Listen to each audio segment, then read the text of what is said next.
So it only took 36 years for us to get a sequel to Stephen King's 1977 book, The Shining. It only took 39 years for us to get a sequel to Stanley Kubrick's 1980 film called The Shining. Which brings us to 2019's movie, Dr. Sleep.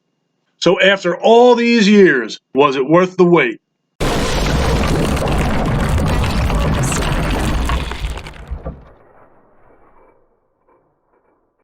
"2019's Dr. Sleep" was directed by Mike Flanagan, starring Rebecca Ferguson, Kylie Curran, I hope I'm pronouncing that right, and Ewan McGregor as Danny Torrance.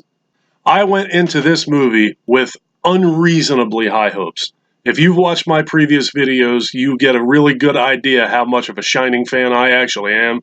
I have not read Dr. Sleep. One of my very good friends read Dr. Sleep and told me it was a very good book. He said it was a great follow-up to The Shining. He said that there was a lot of stuff going on in that book, and he didn't want to spoil the movie for me in any way whatsoever, so he wouldn't tell me anything. But going into this movie, I had very high hopes. I'm a big Ewan McGregor guy. I love Trainspotting. I love the Star Wars movies. I've seen several of Ewan McGregor's movies throughout the years that I've enjoyed thoroughly. I also knew that they were going to be touching on the events that took place in the Overlook Hotel back many, many years ago. Obviously, Danny Lloyd is an adult. He's no longer an actor, so that they wouldn't be able to use him. They obviously didn't film this movie when he was a child, so they would have to recast and find a little boy that looked like him or use CGI. I knew that Scatman had passed away a long time ago, so they wouldn't be able to use him.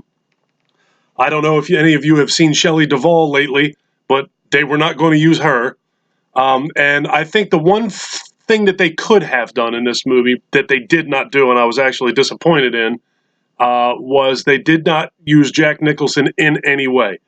I know that Jack is 39 years, or actually more like 40 or 41 years older since The Shining was actually made. But for those of you out there who have seen the Guardians of the Galaxy 2, they used Kurt Russell. They made him look a hell of a lot younger. They could have done the same thing with Jack. Maybe Jack didn't want to do it. Who knows? But that was a disappointment. I'm going to do my best to not spoil anything in this movie, so I'm trying to watch my words and watch what I say. The parts of the movie where they were in the Overlook Hotel, I thought were amazing. It brought back a lot of memories. Some parts of it actually gave me chills up and down my arms. I thought it was really cool. I thought it was really well done. Even though they obviously don't have Danny Lloyd to play little Danny Torrance anymore, the casting was great. What you saw in there was really, really cool. The story itself, I don't know. I wasn't crazy about it. Like I said, I had very high hopes. I don't know what my expectations were exactly, because I couldn't honestly go into this expecting this to be as good as The Shining. When something is your favorite of something, it's very hard for anything to live up to that. So I had The Shining is on a very high pedestal for me. Dr. Sleep, I was hoping would at least come close to that. I was reasonably disappointed in this movie. My wife loved it. My son absolutely loved it. So I think it was a good movie. But I don't know. Like I said, it's just very hard for it to live up to my standard of what The Shining was, what Stanley Kubrick did. And I thought this was shot. There were scenes in this movie that felt like Kubrick. I thought that the director did a very good job in this movie. Ewan McGregor did a very good job in this movie. Everybody who was cast in this movie did a very good job in this movie, because it was a good movie. It's just, for me, what The Shining means to me, it would have been impossible for this movie to live up to that for me. What else did I see recently? It was a sequel that I felt the same way about it. It was impossible for it to live up to it. So I think that just in my head, when something is that good, I know going in that there's going to be a letdown to a certain degree. It's basically him. Danny is an adult now, obviously. He is an alcoholic. He is an alcoholic because of the events that took place in the Overlook Hotel. He is trying to come out of that. And in this movie, he's trying to become sober. He befriends someone in the movie who he takes on a bit of a journey with him. He obviously, in this movie, if you've seen the trailer, so this is not spoiling anything, he comes across somebody else who shines like he does, but more powerfully. And there's someone out there who also shines, who is trying to get them. That's about as much of the story as I can tell you without spoiling this movie, and I will not do that for you. So I would definitely say the movie was well made. The movie was well acted. The scenes in the hotel were awesome. If you are a fan of The Shining, you owe it to yourself to see Dr. Sleep. Absolutely. I may try and get myself to read Dr. Sleep.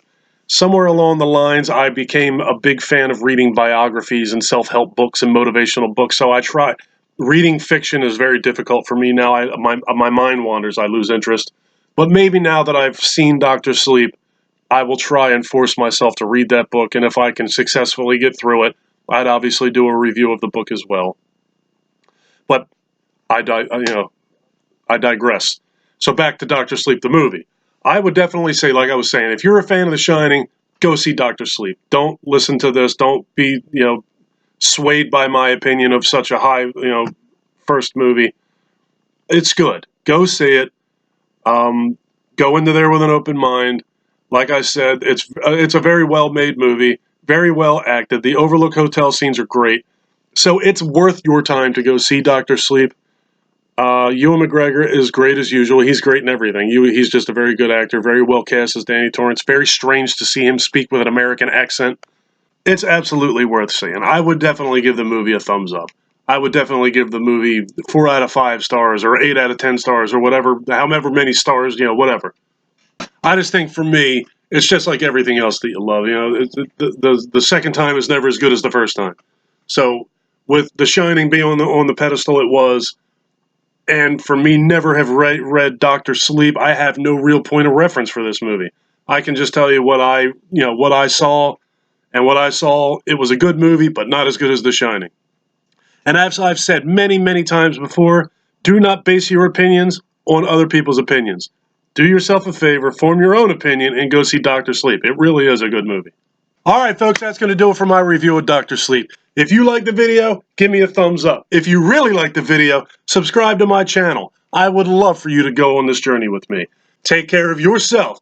Take care of each other. Have a kick-ass day, and thank you for watching.